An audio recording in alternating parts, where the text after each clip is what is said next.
আপনি যে গুনাহ করছেন, ওই গুনাহ করা অবস্থায় যদি আপনার মৌত হয়ে যায়। যুবক তরুণ ভাইয়েরা, রাতের বেলা যে ইউটিউবে ঢুকে নাটক দেখো, সিনেমা দেখো, কানের মধ্যে হেডফোন ঢুকায়া এই যে নাটক, সিনেমা, গান শোনো, রাতের বেলা যে মেসেঞ্জারে আর হোয়াটসঅ্যাপে কথা বলতেছো, ওই অবস্থায় মৌত হয়ে যেতে পারে কিনা? আসতে বলবেন না, জোরে বলেন, মৌত হতে পারে কিনা? এই অবস্থায় যদি মৌত হয়ে যায় কি হবে? মুসলিম শরীফে নবীজি বলেছেন, ইউবাসু কুল্লু আবদিন আলা মা মাতা আলাইহি। মানুষ যে অবস্থায় মারা যাবে, ওই অবস্থায় তাকে কিয়ামতের দিন কবর থেকে উঠাবেন কে? এই যে অনেক যুবক তরুণরা রাতের বেলা নাটক, সিনেমা দেখতে দেখতে নাপাক শরীরে নাপাক কাপড়ে ঘুমায়। কেন রে ভাই নাপাক থাকো? এই নাপাক অবস্থায় মৌত হয়ে যেতে পারে কিনা? অনেক মানুষ আছে পেশাব করে দাঁড়ায় দাঁড়ায় পেশাব করে, তারপরে দেখা যায় পেশাব করে অনেকে ঠিক মতো পানি নেয় না, ইস্তেঞ্জা করে পবিত্র হয় না, এরকম আছে না নাই? এমনকি সবচেয়ে মজার ব্যাপার হলো, ওয়াজ শুনতে এসেছে, ওয়াজ থেকে যাওয়ার সময় রাস্তার ধারে পেশাব করে পবিত্র হয় না, এইরকম কারবারিও আছে না নাই? এই ওয়াজ শুনতে আসছে, যাওয়ার সময় নাপাক হয়ে বাড়ি ফিরে যাচ্ছে। এখন নাপাক অবস্থায় মৌত হয়ে যেতে পারে কিনা? আমার ভাইয়েরা, যে ব্যক্তি নাপাক থাকে তার সঙ্গে ফেরেশতা থাকে না, থাকে কি? আসতে বলবেন না, জোরে বলেন, থাকে কে? তো এই অবস্থায় যদি আপনি মারা যান, কিয়ামতের দিন কিংবা কবরে গিয়ে কিয়ামতের মাঠে আপনি কিভাবে আল্লাহর সামনে দাঁড়াবেন? আপনি কেউ নাপাক অবস্থায় দুনিয়া থেকে চলে গেলেন। এই জন্য কখনো নাপাক থাকা যাবে, কখনো নাপাক থাকা যাবে। যুবক ভাইয়েরা, ইস্তেঞ্জায় গেলে পবিত্র হবেন তো, নাকি পানি টানি নিবেন না? হ্যাঁ, পাপের চিন্তা মাথায় আসলে মৌতের কথা স্মরণ করবেন, মৌতের কথা স্মরণ করবেন, গুনাহ থেকে বাঁচতে পারবেন। যখন দুনিয়ার লোভ লালসা আর গুনাহ করার দিকে আপনার মন বেশি ঝুঁকে যায়, আমি আপনাকে বলবো, দুইটা জায়গায় সফর আপনি তখন বাড়ায় দিবেন। জুড়ে কোন কয়টা? আমি কথাটা আবারও রিপিট করছি, শুনেন। যখন পাপের দিকে, গুনার দিকে আপনার মন বেশি ধাবিত হয়ে যায়, ঠিক তখনই আপনি দুইটা জায়গায় সফর করবেন। একটা জায়গা হসপিটাল, 2 নাম্বার জায়গা কবরস্থান। হসপিটালে যাবেন, গিয়ে দেখবেন আপনার মতো কত দুনিয়াওয়ালা, কত টাকাওয়ালা, পয়সাওয়ালা লোকেরা, কোটি কোটি টাকা আছে, তাও আইসিইউতে তারা সামান্য একটা দিন আরামে থাকার জন্য হাহাকার করছে, আছে না নাই? যে কালো টাকার জন্য, অবৈধ টাকার জন্য অন্যায় করছেন, গুনাহ করছেন, হসপিটাল গিয়ে দেখেন কত মানুষের টাকা তারে বাঁচাইতে পারে। একটু পর পর আইসিইউ থেকে লাশ বের হচ্ছে। এরপরে হাসপাতালে যাওয়ার পরেও যদি আপনার দিল নরম না হয়, তাহলে মাঝে মাঝে প্রেমবাগের কবরস্থানগুলোতে ভিজিট করবেন। গিয়ে দেখবেন আপনার মতো টাকাওয়ালা, পয়সাওয়ালা লোকেরা, ক্ষমতাওয়ালা লোকেরা, একদিন বিরাট টাকা পয়সা, অর্থবিত্ত, বাড়ি গাড়ি সব ক্ষমতা ছিল, এখন কবরের নিচে ঘুমায়া আছে। আমরা মনে করি আমাদের বউ আপন, আমরা মনে করি ছেলে মেয়ে আপন। আজকে মরে দেখেন কেউ আপনার আপন নয়, আপন কেবল একজন, তিনি কি? কি কথা বলছি বুঝতে পারছেন আপনি? আপনি বলছেন আপনার বউ আপন, আপনার ছেলে মেয়ে, ভাই বোন আপন। আপনি এই মুহূর্তে মরে যান, বুঝবেন আপন কে। দেখবেন এই বউ, এই ছেলে মেয়েরা কিছুক্ষণ কান্না করবে, কিছুক্ষণ কান্না করার পরে বলবে, মৃত লাশকে বেশিক্ষণ ঘরে রাখতে নাই, তাড়াতাড়ি দাফন করা দরকার। আপনাকে দেখবেন সাদা কাফন দিয়ে পেঁচায়া জানাজার মাঠে নিয়ে যাবে। যে ছেলে মেয়েদের জন্য, দেখেন একটু আগেই বলেছি কেউ আপন না, এই ছেলে মেয়েদের জন্য, বাড়ি গাড়ি করার জন্য, প্রপার্টি করার জন্য, সম্পত্তি কামানোর জন্য ঠিকঠাক নামাজও পড়েন নাই, অনেক সময় সঠিকভাবে আল্লাহর ইবাদত করেন নাই। যাদেরকে আপন মনে করেছেন, আজ তারাই আপনাকে নিয়ে কবরে চলে যাবে, কবরে রেখে রেখে তারা আপনাকে চলে আসবে। এরপরে দেখবেন কেউ আপনার আপন থাকবে না। কবরে যাওয়ার পরে 2 জন ছাড়া আর কেউ আপন নাই, একজন হচ্ছেন আল্লাহ। এই জন্য কবরে ফেরেশতা এসে প্রথমে জিজ্ঞেস করবে, ওর নাম কি, ছেলে মেয়ের নাম কি, না জিজ্ঞেস করবে মা। আর একটু জোরে বলেন, মা রব্বুকা। প্রথমে এসে বলবে তোমার রব কে। তাহলে বুঝে নেন আপন, আপন কে, সবচাইতে আপন কে। আমার যখন ফুরাবে দিন, আসবে গহীন রাতি, থেকো আল্লাহ এ জীবনে, হয় চির সাথী, আসবে গহীন রাতি। আমার ভাই, আমার বাপ, আমার বউ, আমার ছেলে মেয়ে বলছে আমার আমার বলে যখন কাউকে পাবো না, সেদিন আমার শূন্য গিয়ায় তুমি থেকো সান্ত্বনা, তুমি থেকো সান্ত্বনা। সাথী আসবে গহীন রাতি, বলে না আমি একজনই আপন আর কেউ আপন না। আমার দাদার বাবার নাম জানি না। আপনি বলবেন হুজুর হঠাৎ করে এই কথা বলছেন কেন? হ্যাঁ, আপনি যে দুনিয়ার পেছনে ছুটছেন, ওই দুনিয়া যে আপনার নাম মনে রাখবে না, ওইটাই বুঝাচ্ছি আপনারে। আমি আমার দাদার বাপের নাম জানি না, আপনারা যদি বলি আপনার দাদার দাদার বাবার নাম কি, সে স্কুল লাগাবেন? আমার দাদার বাপ 160-70 বছর আগে দুনিয়াতে ছিল, এখন 160-70 বছরের ব্যবধানে তার পরবর্তী প্রজন্ম তার নাম ভুলে গেল। ঠিক একই পরিণতি আমার আপনার হবে। কিসের পেছনে ছুটছেন আপনি? আপনার পরবর্তী প্রজন্ম দোয়া করা দূরের কথা, আপনার নামও মনে রাখবে না এরা। আপনার 6-7 পুরুষ আগে কারা কারা দুনিয়ায় ছিল, কসম নামা, আপনি কি সবার নাম বলতে পারবেন? 2-1 বলতে পারলেও সবাই পারবে? কার জন্য কি করছেন? এত গুনাহ করছেন, পাপ করছেন। এই ছেলে মেয়ে, জায়গা সম্পদ, বাড়ি গাড়ি, আরে ভাই বাড়ি বাড়ির জায়গায় থাকবে, বাড়িওয়ালা বাড়িওয়ালা থাকবে। চোখেরই পলকে তুমি হতে পারো লাশ, চিরতরে বন্ধ হবে তোমারই নিঃশ্বাস। চোখের পলকে আপনি লাশ হতে পারেন। আশেপাশে বাজার আছে না? বাজারের নাম কি? ওই বসুন্তিয়া বাজারে হয়তো আপনার কাফনের কাপড় বরাদ্দ হয়ে গেছে, চলে এসেছে, আপনি নিজেও জানেন না। আপনি ঘরে বসে এখন গোটা পৃথিবীর খবর নিতে পারবেন। ঘরে বসে গোটা পৃথিবীর খবর নিতে পারলেও কার জন্য কাফনের কাপড় রেডি, কেউ এই খবর জানে না। যুবকরা বলবে হুজুর আমরা জোয়ান, আমরা বাঁচবো। আর আরে ভাই, তোমার মতো কত যুবক রাতের বেলা বাড়িতে ঘুমায়, সকালবেলা তার লাশ বের হয়। Keep in your mind, there is no serial of death. মৃত্যুর কোনো সিরিয়াল নাই। পৃথিবীতে আসার সিরিয়াল আছে, পৃথিবীতে আসার সিরিয়াল আছে, যাওয়ার কোনো সিরিয়াল নাই। দেখা যায় আসার সময় সবার আগে দাদা, তারপরে বাবা, এরপরে ছেলে, তারপর দাদার ঘরে নাতি। আসার সুন্দর সিরিয়াল আছে, যাওয়ার কোনো সিরিয়াল নাই। মাঝে মাঝে সিরিয়াল ব্রেক হয়ে দেখা যায় নাতির লাশ দাদা কবরে নামায়, অথবা ছেলের লাশ বাবা কবরে নামায়। যে কেউ যে কোনো সময় চলে যেতে পারে, কোনো ঠিক ঠিকানা নাই। কি কারণে আমাকে আপনাকে দুনিয়াতে পাঠানো হলো?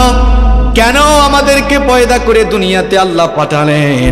কোরআনুল কারীমের 51 নম্বর সূরা সূরাতুয যারিয়াতের 56 নম্বর আয়াতের মাধ্যমে রব্বুল আলামিন আমাদেরকে সেই কথা জানিয়ে দিলেন, ওয়ামা খালাকাতুল জিন্না ওয়াল ইনসা ইল্লা লিয়াবুদুন। I didn't create the jinn kind and mankind except my lordship. আল্লাহ তাআলা বলছেন, আমি পৃথিবীতে জিন আর মানব জাতিকে আমার গোলামি ছাড়া, আমার দাসত্ব ছাড়া অন্য কিছুর জন্য সৃষ্টি করি নাই। আমাদেরকে যার গোলামির জন্য সৃষ্টি করা হয়েছে তিনি কে? অনেকে বলে না, কয় হুজুর এত টাকা পয়সার মালিক, গোলাম পরিচয় দেই কেমনে? আপনি শুধু গোলাম নন, গোলামের ঘরের গোলাম, বান্দির ঘরের গোলাম। আপনার বাপ দাদা পূর্বপুরুষ 14 গোষ্ঠী আল্লাহর গোলাম। আমরা গোলাম জাত, গোলামির জন্যই আমাদেরকে সৃষ্টি করা হয়েছে। আমরা ইবাদত করব কার? বিধিবিধান মেনে চলবো কার? আমরা যেন আল্লাহর ইবাদত না করি, আমরা যেন আল্লাহর বিধিবিধান মেনে না চলি, আল্লাহর গোলামির পথে সব সময় একজন আমাদেরকে প্ররোচনা দেয়, বাধা দেয়, আমাদেরকে ধোঁকা দেয়। সবাই জোরে বলেন তো, তার নাম কি? শয়তান। এই শয়তানের বয়স আমাদের চেয়ে কম না বেশি? এই বেটার বুদ্ধি আমাদের চেয়ে কম না বেশি? দেখছেন কারবার, এ বয়সেও পাকনা, বুদ্ধিতেও পাকনা। সে সব সময় ধোঁকা দিয়ে দিয়ে আমাদেরকে আল্লাহর দ্বীনের বিপরীত পথে পরিচালিত করে জাহান্নামের দিকে নিয়ে যেতে চায়। শয়তানের এই প্ররোচনাকে মোকাবেলা করে, শয়তানের ফাঁদে পা না দিয়ে, শয়তানের গোলামি না করে যেই সকল লোকেরা আল্লাহর গোলামির পথে জীবন পরিচালনা করবে, তারাই নিজেদেরকে পরিশুদ্ধ বানিয়ে জান্নাতের পথে হাঁটতে হাঁটতে জান্নাতে চলে যাবে। সুবহানাল্লাহ।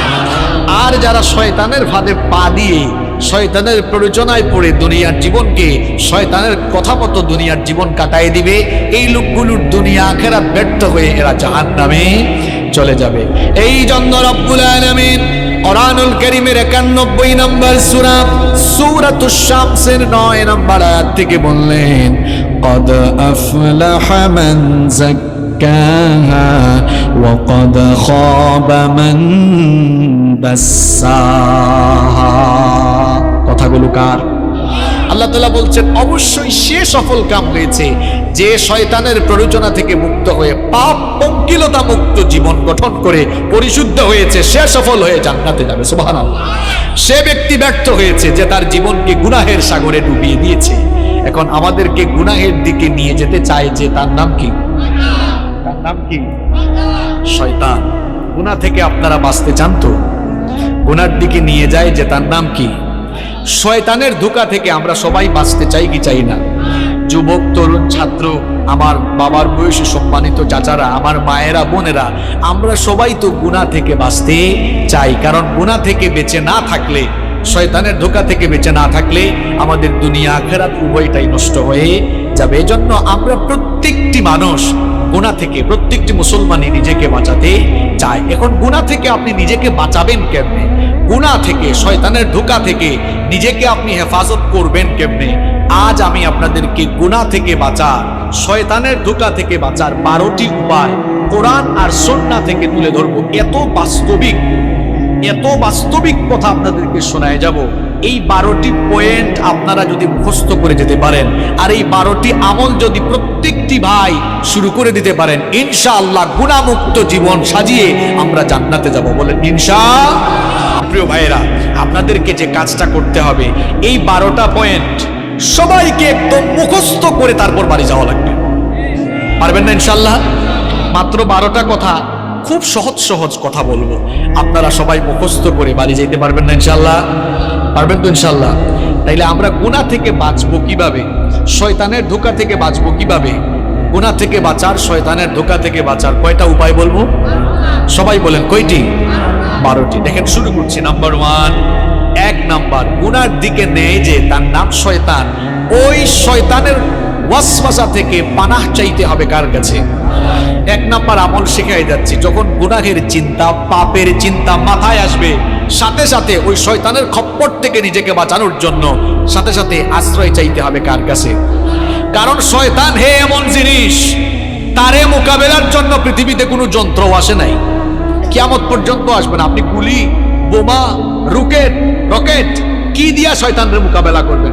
কিচ্ছু দিয়ে পারবেন না। এমনকি আমেরিকার প্রেসিডেন্ট জো বাইডেন, রাশিয়ার প্রেসিডেন্ট পুতিন, তারাও শয়তানের মোকাবেলা করতে পারবে না। শয়তানের মোকাবেলায় তারাও দুর্বল, বরং উল্টা শয়তানেরও তাদেরকে দিয়ে শয়তানি করাইতে পারবে। দেখছেন শয়তানের পাওয়ার। আমেরিকার প্রেসিডেন্ট, রাশিয়ার প্রেসিডেন্ট, যে রাশিয়ার প্রেসিডেন্ট পুতিন পশ্চিমা বিশ্বকে বুড়ি আঙ্গুল দেখায়, যে ন্যাটোকে পর্যন্ত তুয়াক্কা করে না, সেও শয়তানের মোকাবেলায় সফল না ব্যর্থ। কারণ শয়তানকে আল্লাহ এমন পাওয়ার দিয়েছেন, আপনার শরীরের শিরায় শিরায় সে বিচরণ করার ক্ষমতা রাখে। এই শয়তান আপনাকে গুনাহের চিন্তা মাথায় এনে দিবে, পাপের চিন্তা মাথায় এনে দিবে।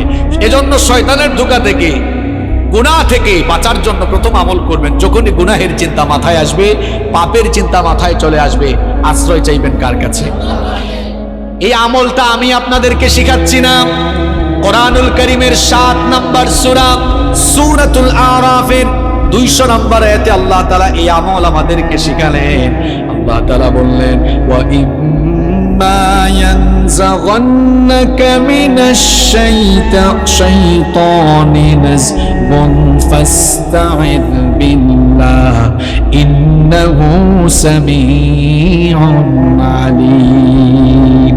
আল্লাহ তাআলা বলছেন, আর শয়তানের প্ররোচনা যখন তোমাকে প্ররোচিত করবে, সাথে সাথে তুমি আল্লাহর কাছে আশ্রয় চাও। প্রশ্ন হলো, আল্লাহর কাছে আমরা আশ্রয় চাইবো কিভাবে? এবার বুখারী আর মুসলিম শরীফ থেকে হাদিস শুনি আপনাদেরকে বুঝাই দিচ্ছি কিভাবে আল্লাহর কাছ থেকে আশ্রয় চাওয়া লাগে। নবী করিম সাল্লাল্লাহু আলাইহি ওয়াসাল্লামের সামনে একবার 2 ব্যক্তি ঝগড়া করছিল। 2 জন ঝগড়া করার এক পর্যায়ে একজন আরেকজনকে অশ্রাব্য ভাষায় গালিগালাজ শুরু করে দিল। এদের মধ্যে একজন নিজের রাগকে কন্ট্রোল করতে না পেরে হিতাহিত জ্ঞান হারিয়ে যা মন চায় তাই বলা শুরু করলো। লোকটার চেহারা পর্যন্ত লাল হয়ে গেল। নবীজি লোকটাকে, আল্লাহ নবী লোকটাকে দেখে বললেন, ইন্নী লা আ'লামু কালিমাতান লাউ ক্বালাহা লাযাহাবা আনহু মা ইয়াজিদ। নবীজি তখন বললেন, আমি এমন একটি কালেমা, এমন একটি বাক্য, এমন একটি সেন্টেন্স, এমন একটি দোয়া জানি, এই দোয়া যদি ওই বান্দা পড়ে নেয় তাহলে তার সমস্ত রাগ দূর করে নেবেন কি? অনেক মানুষ আছে রাগের সময় সিদ্ধান্ত নিয়ে নেয়। খবরদার প্রিয় ভাইয়েরা, রাগের সময় কোনো সিদ্ধান্ত নিবেন না। রাগের সময় সিদ্ধান্ত নিলে ওই সিদ্ধান্ত ভুল হওয়ার সম্ভাবনা আছে না নাই? এজন্য রাগের সময় দাঁড়িয়ে থাকলে বসে যাবেন, বসা থাকলে শুয়ে যাবেন। রাগের সময় খবরদার কোনো সিদ্ধান্ত নিবেন না, ওই সিদ্ধান্তের কারণে পরবর্তীতে পস্তানো লাগতে পারে। নবীজি যখন দেখলেন লোকটাকে রাগ করে হিতাহিত জ্ঞান হারিয়ে উল্টাপাল্টা কথা বলতেছে, অশ্রাব্য ভাষায় গালিগালাজ করছে, নবীজি তখন বললেন, আমি এমন একটি দোয়া জানি, এমন একটি সেন্টেন্স জানি, সে যদি ওই সেন্টেন্সটা পড়ে নেয় রাগ দূর হয়ে যাবে। সে যদি ওই সেন্টেন্সটা পড়ে নেয় তাহলে শয়তান যে তাকে পাপ করাতে যাচ্ছে, পাপ থেকে সে বাঁচতে পারবে। সাহাবারা বললেন, ইয়া রাসূলুল্লাহ, পড়েন সাল্লাল্লাহু আলাইহি ওয়াসাল্লাম। সেই দোয়াটা কি? নবীজি তখন বললেন, সে যদি ইস্তিআযা অর্থাৎ তাআউযু পাঠ করে নেয়, অর্থাৎ আউযু বিল্লাহি মিনাশ শাইতানির রাজিম, সে যদি ইস্তিআযা পাঠ করে বিতাড়িত শয়তান থেকে আল্লাহর কাছে পানা চায়, শয়তান থেকে পানা দেওয়া পৃথিবীর কোনো ক্ষমতাসীন মানুষ পারবে না, কোনো শক্তিশালী মানুষ পারবে না, যোদ্ধা পারবে না, পৃথিবীর কোনো সেনাবাহিনীও পারবে না। শয়তান থেকে আপনাকে কেবল একজনই বাঁচাতে পারে, সবাই বলেন তিনি কি? এই জন্য শয়তানের খপ্পর থেকে, শয়তানের ধোঁকা থেকে, গুনার চিন্তা থেকে বাঁচার জন্য 1 নম্বর আমল, গুনার চিন্তা যখন মাথায় আসবে, পাপের চিন্তা যখন মাথায় আসবে, কি করবেন? ঘুষের টাকা একজন নিয়ে আসছে, আরে বাপরে বাপ, করকরে নোট দেখা যাচ্ছে, যদি ঘুষের টাকাগুলা নিতে পারতাম তাহলে তো অনেক কাজে লাগাইতে পারতাম। চিন্তাটা আসা মাত্রই বলে ফেলবেন আউযু বিল্লাহি মিনাশ শাইতানির রাজিম, কারণ এই চিন্তাটা মাথায় এনে দিছে কে? সুদের টাকা, সুদি কারবার করতে মন চায়, সুদি কারবার করলে ঘরে বসে বসে মাল বাড়ানো যাবে, এই চিন্তা মাথায় এসেছে, মনে করবেন শয়তান এই চিন্তা মাথায় নিয়ে এসেছে। আশ্রয় চাইবেন কার কাছে? আশ্রয় চাইবেন কার কাছে? যুবকরা ফেসবুক চালাও, ফেসবুকে ইউটিউবে ভিডিও দেখছো, হয়তো তাফসীর শুনছো, নিচেই দেখা যাচ্ছে, নিচেই দেখা যাচ্ছে একটা গানের ভিডিও, নিচেই দেখা যাচ্ছে কিসের ভিডিও? গানের ভিডিও। ওইটা দেখার আগে আউযু বিল্লাহি মিনাশ শাইতানির রাজিম বলে ওখান থেকে বের হয়ে যেতে হবে, ঠিক কি না? গুনাহ থেকে নিজেকে, পাপ থেকে বাঁচিয়ে রাখবেন কেমনে? শুনে যান। 1 নাম্বার আমল শিখলাম, গুনাহ থেকে বাঁচার জন্য গুনার চিন্তা মাথায় আসলেই যার কাছে আশ্রয় চাইবো, সবাই আওয়াজ করে বলেন তিনি কি? 2 নাম্বার আমল, গুনাহ থেকে বাঁচার জন্য, পাপ থেকে বাঁচার জন্য গুনাহের চিন্তা মাথায় আসলেই একজনের কথা দিলে স্মরণ করবেন, একজনকে ভয় করবেন সাথে সাথে, তিনি কে? তিনি কে? কোরআনুল কারীমের 7 নম্বর সূরা সূরাতুল আরাফের 201 নম্বর আয়াতে আল্লাহ তাআলা বলছেন, ইন্নাল্লাযীনা তাকাউ ইযা মাসসাহুম তাইফুম মিনাশ শাইতানি তাযাক্কারু ফাইযা হুম মুবসিরুন। আল্লাহ তাআলা বলছেন, নিশ্চয়ই যারা তাকওয়া অবলম্বন করে, নিশ্চয়ই যারা আল্লাহকে ভয় করে, শয়তানের প্ররোচনা যখন তাদেরকে স্পর্শ করে, শয়তান যখনই তাদেরকে ধোঁকা দিতে চায়, তখন তারা গুনাহ থেকে বাঁচার জন্য একজনের কথা স্মরণ করে, একজনের কথা স্মরণ করে, তাকেই ভয় করে, তিনি কি? যাদের হৃদয়ে আছে আল্লাহর ভয়, তারা কভু পথ ভুলে যায় না। আল্লাহর প্রেম ছাড়াই দুনিয়ায় কারো কাছে কোনো কিছু চাই না, কারো কাছে কোনো কিছু চাই না। আল্লাহর ভয় যার অন্তরে আছে, সে কখনো বিপদগামী হতে পারে। গুনাহ থেকে আপনি বাঁচতে পারবেন, পাপ থেকে আপনি বাঁচতে পারবেন। 2 নাম্বার আমল আপনাকে শেখাচ্ছি, যখনই গুনাহের চিন্তা মাথায় আসবে, সঙ্গে সঙ্গে একজনের কথা স্মরণ করে ফেলবেন, একজনকে আপনি ভয় করে ফেলবেন, সবাই বলেন তিনি কি? এই একটা জিনিস, আল্লাহর ভয় যদি মানুষের অন্তরে থাকে, ওই মানুষকে দিয়ে কেউ কখনো কোনো পাপের কাজ, গুনাহের কাজ করাতে পারবে না। একটা ঘটনা আমার মনে পড়ে গেল, বলবো। সুনানে বাইহাকির ভেতরে হাদিস বর্ণিত হয়েছে, খুব মন দিয়ে ঘটনাটা শুনেন আমার বাবারা, প্রিয় ভাইয়েরা, খুব মন দিয়ে ঘটনাটা শুনেন। আব্দুল্লাহ ইবনে ওমর রাদিয়াল্লাহু আনহু তিনি একবার তার সঙ্গী সাথীদেরকে নিয়ে এক সফরে বের হলেন। দুপুরের খাবারের সময় যখন হয়ে গেল, তারা তখন খাবার গ্রহণের জন্য দস্তরখানা বিছালেন। যখনই তারা খাবার খেতে যাবেন, ঠিক তখনই লক্ষ্য করলেন তাদের পাশ দিয়ে এক রাখাল হেঁটে যাচ্ছে।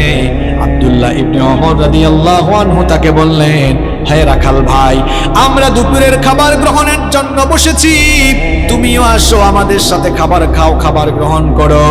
রাখাল ছেলেটি তখন বলল, ও মুসাফির ভাই, আমাকে খাবারের দাওয়াত দিয়েছেন, আমি খুশি হয়েছি, কৃতজ্ঞতা জানাচ্ছি, কিন্তু আপনাদের সাথে আমি তো খাবার খেতে পারবো না। আব্দুল্লাহ ইবনে ওমর রাদিয়াল্লাহু আনহু তাকে বললেন, কি কারণে তুমি আমাদের সাথে খাবার খেতে পারবে না? রাখাল তখন বলল, আমি রোজা রেখেছি, এই জন্য তোমাদের সাথে খাবার খেতে পারবো না। আব্দুল্লাহ ইবনে ওমর রাদিয়াল্লাহু আনহু তাকে বললেন, এখন তো রমজান মাস নয়, তাহলে নিশ্চয়ই তুমি নফল রোজা রেখেছো। এই দুধু মরুভূমিতে যারা সৌদি আরব বা আরব দেশে থাকেন তারা দেখেছেন মরুভূমির আবহাওয়া কেমন। তিনি বলছেন, এই রুক্ষ মরুভূমিতে বিশাল পশুর পাল নিয়ে তুমি এই মরুভূমিতে এসেছো। তুমি রাখাল মানুষ, সব সময় হয়তো ভালো খাবার দাবার পাও না, আর এই প্রচন্ড গরম তাপমাত্রায় খুব কষ্ট হচ্ছে তোমার, আসো আমাদের সাথে খাবার খাও, আমাদের সাথে ভালো আইটেমের খাবার আছে, নফল রোজা ভাঙলে তো কোনো অসুবিধা হবে না। ওই রাখাল তখন বলল, মুসাফির, তোমার কথায় তো আমি নফল রোজা হলেও ভাঙতে পারি না, কারণ আমি তো ওই শূন্য দিনের জন্য আমল করে যাচ্ছি, যেদিন মানুষের আমল ছাড়া আর কিছুই কাজে লাগবে না। সুবহানাল্লাহ পড়ে বলিয়েন, কিন্তু কথাগুলো বুঝেন আগে। আব্দুল্লাহ ইবনে ওমর রাদিয়াল্লাহু আনহু মনে মনে ভাবলেন, লোকটার অন্তরে মনে হয় পরহেজগারিতা আছে। চিন্তা করলেন, এরে এমনি এমনি ছাড়া যায় না, পরীক্ষা করে তারপরে তার ভেতরে কত পরহেজগারিতা আছে এটা দেখে তারপরে আজকে আমি তারে ছাড়বো। তিনি বললেন, ঠিক আছে, খাইও না, আমার কাছে আসো।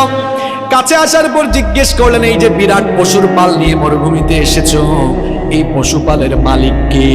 রাখাল বলল, এগুলোর মালিক আমি নই, আমি একজনের গোলাম, আমি তার পশুপাল মরুভূমিতে চড়াই। এবার আব্দুল্লাহ ইবনে ওমর রাদিয়াল্লাহু আনহু রাখালকে পরীক্ষা করার জন্য একটা অপশন পেয়ে গেলেন। তিনি বললেন, ও রাখাল ভাই, শোনো, এই পশুর পাল থেকে একটা ছাগল বা মেষ আমার কাছে তুমি বিক্রি করে দাও, আমি তোমাকে নগদ টাকা দিব। তুমি তো রোজাদার মানুষ, আমার সাথে খাবার খেলে না, ওই পশুটা জবাই করে কিছু মাংস আমি তোমাকে হাদিয়া দিব, তোমাকে নগদ টাকা দিব, পাশাপাশি তোমাকে মাংস হাদিয়া দিব। রাখাল তখন বলল, মুসাফির, আমি তো তোমাকে আগেই বলেছি এই পশুপালের মালিক আমি নই, তোমার কাছে বিক্রি করলে আমার মালিকের কাছে গিয়ে আমি কি জবাব দিব? আব্দুল্লাহ ইবনে ওমর রাদিয়াল্লাহু আনহু তাকে পরীক্ষা করছেন, পরীক্ষা করার উদ্দেশ্যেই সবগুলো কথা বলতেছেন। তিনি বললেন, শোনো, এই রকম বিরাট পশুর পাল নিয়ে মরুভূমিতে আসলে পশুপালের উপরে বাঘের আক্রমণ হতে পারে, এটা সবার জানা কথা। তুমি যদি তোমার মালিককে গিয়ে বলো, বাঘের আক্রমণে একটা ছাগল বা একটা মেষ বাঘ খেয়ে ফেলেছে, তোমার মালিক কিছুই মনে করবে না, একদিকে তারেও বুঝ দিতে পারবা, অন্যদিকে আমার কাছে বিক্রি করলে নগদ টাকা আর কিছু মাংস হাদিয়া পাবা, সুতরাং নগদেই লাভ তুমি হাতছাড়া করো না। রাখাল, সে রাখাল এবং গরিব মানুষ হলেও জবাবটা কি দিল শুনে, সে তখন বলল, মুসাফির, কি বোকার মতো কথা বলছো তুমি, আমি হয়তো মিথ্যা বলে ধোঁকাবাজি করে আমার মালিককে গিয়ে যে কোনো কায়দায় আমি বুঝ দিয়ে ফেলতে পারবো, কিন্তু তোমার কাছে প্রশ্ন হচ্ছে, আইন আল্লাহ, আমার আল্লাহ কোথায়? আমার মালিকের মালিক, তোমার মালিক, আমার মালিক, বিশ্বজাহানের মালিক, সেই আল্লাহ তাআলাকে ধোঁকা দেওয়া তো কারো দ্বারা সম্ভব হবে না। ঠিক কইেন না কেন? কি বুঝলেন?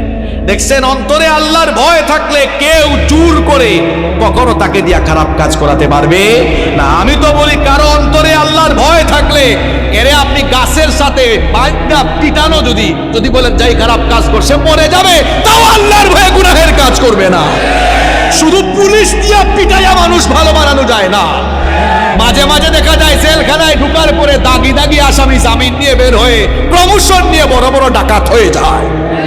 শুধু পিটাইয়া মানুষ ভালো বানাইতে পারবেন না, মানুষের কলিজার ভেতরে আল্লাহর ভয় ঢুকায় দেন, দেখবেন এই মানুষগুলো আল্লাহর ওলি হয়ে যাবে। গুনাহ থেকে বাঁচতে হলে আল্লাহর ভয় কলিজায় ঢুকাতে হবে। যার কলিজায় আল্লাহর ভয় আছে ওই যুবক কখনো ফোন হাতে নিয়ে অশ্লীল ভিডিও দেখবে না। যার কলিজায় আল্লাহর ভয় আছে মিথ্যা বলবে না। যার কলিজায় ভয় আছে জনগণের সম্পদ মেরে খাবে না, মানুষের হক নষ্ট করবে না। যার কলিজায় ভয় আছে ইসলামের বিরুদ্ধে কথা বলবে না।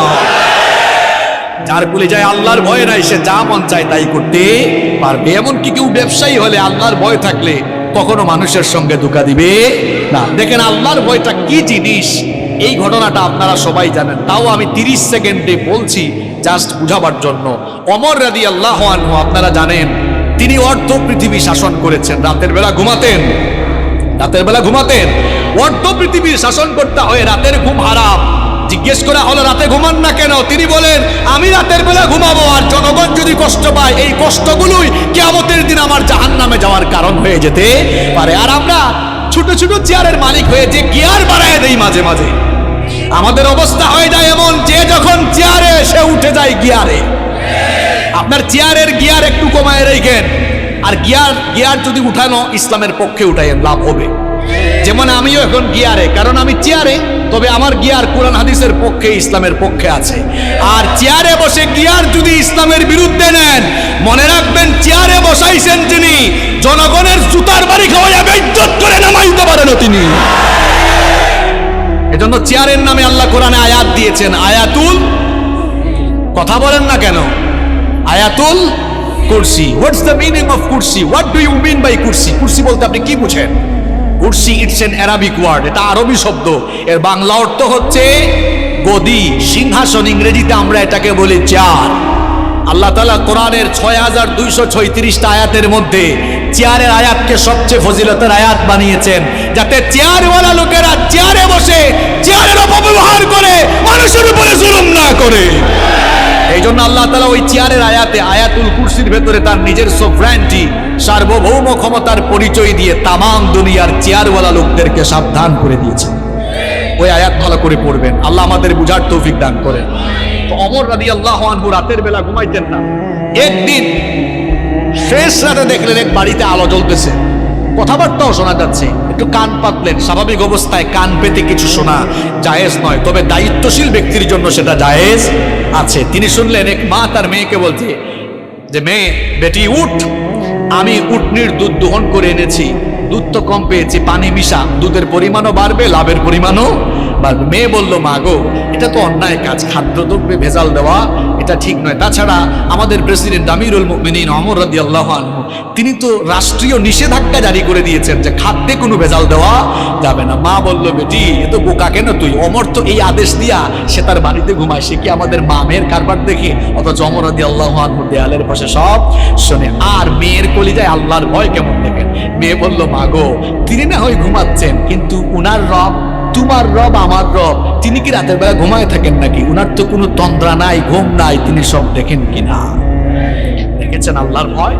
এই একটা জিনিস আপনার অন্তরে থাকলে, পাপের চিন্তা মাথায় এসেছে, জনগণের হক মাইরা খাওয়ার চিন্তা মাথায় এসেছে, সাথে সাথে কলিজায় আল্লাহর ভয় ঢুকান মিয়া। পাপ থেকে, গুনাহ থেকে বাঁচতে পারবেন। 2 নাম্বার আমল শিখালাম, পাপের চিন্তা, গুনাহের চিন্তা মাথায় আসা মাত্রই,